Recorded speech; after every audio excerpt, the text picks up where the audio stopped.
дар мавҷ барномаи иттилоотии хабар.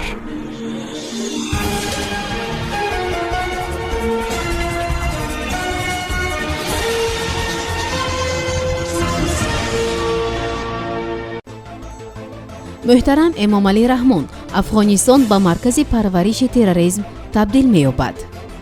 ташаннуҷи авзо дар афғонистон метавонад ҳаводиси 11 сентябрро такрор кунад. имрон хон ва раисӣ дар душанбе авзои афғонистонро баррасӣ карданд. ҳушдори мақомоти тоҷикистон ба муҳоҷирон: ҳузуратонро дар русия то 30 сентябр расмӣ кунед. ҳукми абади 2 тоҷикистоне дар қирғизистон ва талаби муллоҷонов аз ҳукумат.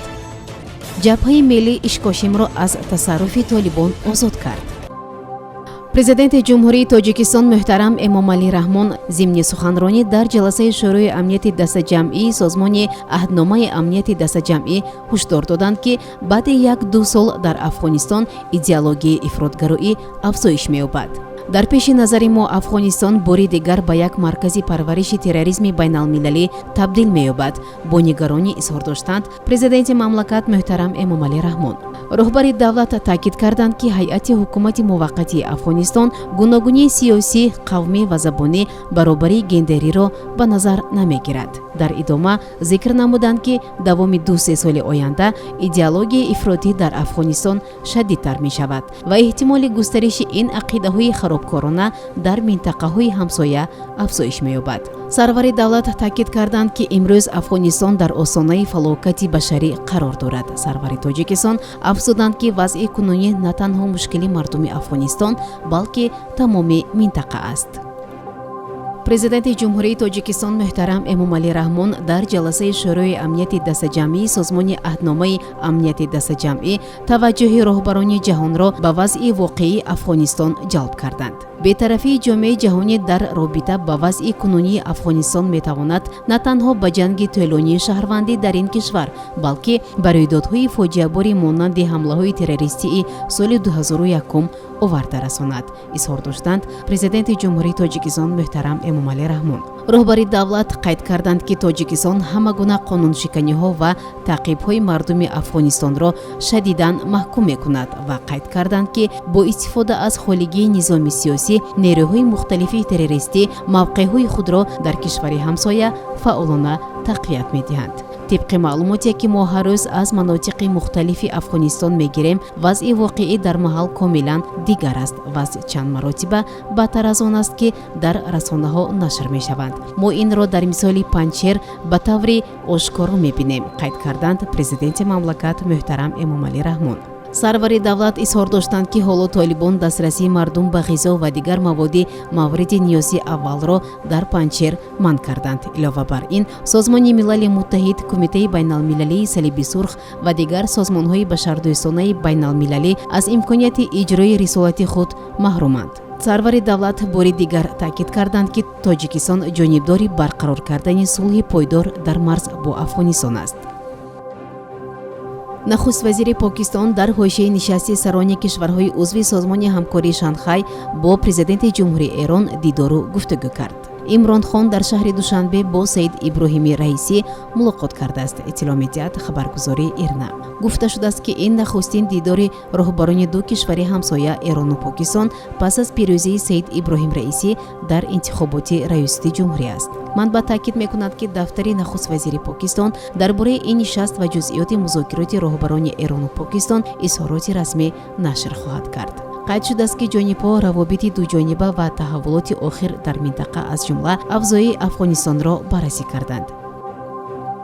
намояндагии вазорати меҳнат, муҳоҷират ва шуғли аҳолии Тоҷикистон дар Русия оид ба муҳоҷират дар як изҳороте таъкид доштааст, ки имрӯзҳо ҷараёни расмикунонии муҳоҷирони меҳнатӣ барои иқомат ва иҷозати фаъолияти меҳнатӣ дар Русия идома дорад. манбаъ таъкид доштааст, ки расмикунонӣ дар қаламреви Русия то санаи 30 сентябри соли ҷорӣ идома меёбад. муҳоҷирони меҳнатӣ, ки дар давраи пандемия натавонистанд фаъолияти худро расман ба қайд бигиранд ва натавонистанд, ки маблағи муайяншуда барои ҳаққи иҷозати фаъолияти меҳнатиро пардохт намоянд, тибқи санади мазкур то санаи 30 сентябри соли ҷорӣ метавонанд ба шӯъбаҳои кор бо муҳоҷиратии ноҳиявии худ муроҷиат намуда, расман худро ба қайд гирифта дубора ба мақомотҳои марбутаи иҷозатномадиҳии фаъолияти корӣ муроҷиат намоянд, таъкид доштааст манбаъ. ҳамзамон гуфта мешавад, ки шаҳрвандони Тоҷикистон муҳоҷирони меҳнатӣ, ки солҳои тӯлонӣ фаъолияти худро расман ба қайд нагирифтанд, ҳамчунин имкон доранд ба шӯъбаҳои муҳоҷиратии ноҳияи худ муроҷиат намуда баъд аз ҷаримаи муайяншудаи мақомоти давлатӣ расман худро ба қайд бигиранд. ёдрас мешавем, ки пас аз 30 сентябри соли ҷорӣ шаҳрвандоне, ки расман ба қайд гирифта нашуданд, аз кишвари иқомат ихроҷ карда мешаванд. додгоҳи вилояти Бодканд ду шаҳрванди Тоҷикистонро ба ҳукми абад маҳкум кард. Хабар медиҳад 24 КГ бо истинод ба хадамоти иттилоотии Осиёи Марказӣ. бинобар иттилои манбаъ, Аскар Юнусов ва Абдурозиқ Қаҳоров дар робита ба муноқишаи ахири марзӣ ба ҳабси абад маҳкум шуданд.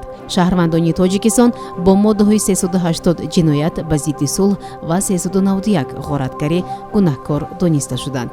дар ҳамин ҳол сиёсатшиноси тоҷик Парвиз Муллоҷонов дар сафҳаи фейсбукии худ аз маҳкум шудани ду тоҷикистони ба ҳукми абад шадидан изҳори нигаронӣ намуд. ҳадафи ин амал дар он аст, ки барои ҷомеаи ҷаҳонӣ нишон дода шавад, ки дар бархӯрди гузашта маҳз тоҷикон гунаҳкор ҳастанду бетартибиҳо ҳам аслан бо дасти тоҷикон амалӣ шуданд, навиштааст ӯ. дар идома ӯ аз ҳукумати Тоҷикистон талаб намуд, ки барои наҷоти ин ду шахс ба таври ҷиддӣ талош кунанд. ба бовари ӯ, агар ҳукумат баҳри раҳоии онҳо кори сомон нагирад, пас дар оянда дар сурати сар задани ягон нофаҳмӣ бо ҳамсоя кишвар бисёриҳо барои ҳифзи марзу бум намехезанд. чӣ суде аст аз хезиши мардумӣ, агар иштирокчиёни он аз тарафи давлати худ пуштибонӣ нашаванд? Сипас артишу марзбонон дар лаҳзаҳои ногувор танҳо бе дастгирии гусурдаи мардум хоҳанд монд. бо нигаронӣ навиштааст Муллоҷонов. ӯ мегӯяд, дар бетартибиҳои ахир ҷониби қирғизҳо низ хонаву ашёи сокинони Тоҷикистонро оташ заданд, аммо онҳоро зуд раҳо карданду ба ҷавобгарӣ ҳам накашиданд. агар ақаллан 2-3 нафар аз ин тоифа дастгир мекардем, имрӯз имкони иваз кардани онҳоро ба шаҳрвандони маҳкумшудаи мо пайдо мешуд, навиштааст ӯ.